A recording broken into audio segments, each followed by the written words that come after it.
Čo ja by som možno zaradila a čo v súčasnej dobe sa už trošička začínajú sa robiť cesty tým Balkánom. A napríklad jedna z týchto krajín, ktoré sa tam zaraďujú, je Macedónsko. Aha.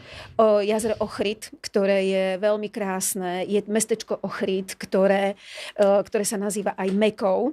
Je tam umiestnených 365 kostolov, to centrum je zahrnuté do Svetového zoznamu dedičstva UNESCO. A údajne, ale to sa hovorí aj o meste Krakov, že tých 365 kostolov tam vybudovali kvôli tomu, aby veriaci každý deň mohli navštíviť iný kostol.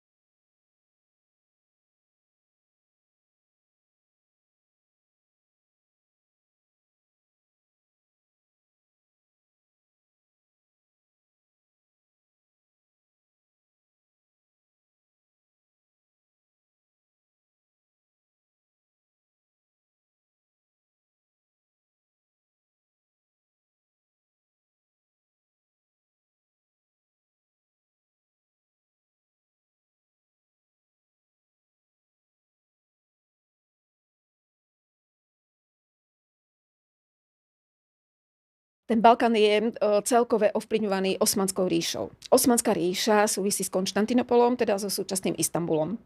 Keď sa rozprávam s klientmi, tak práve, že skôr mi hovoria o tom, ja som si myslela, že ten autobusový zájazd budú skôr podceňovať, kvôli tomu, že je taký dlhý. A práve, že viacerí už mi teraz hovorili, že skôr im vyhovuje ten autobusový, lebo vidia aj okolo tú krajinu. Presne. Vidia Bulharsko, vidia Turecko, vidia Srbsko. Nie len samotný Istanbul, do ktorého keď priletíme, tak v podstate sa zdržiavame iba v tom Istanbule. Áno. Chodíme síce do tých širších a okrajových častí, ale furt je to iba Istanbul. Presne. Ale pri tomto autobusovom zájazde sa premiestňujeme aj tými krajinami.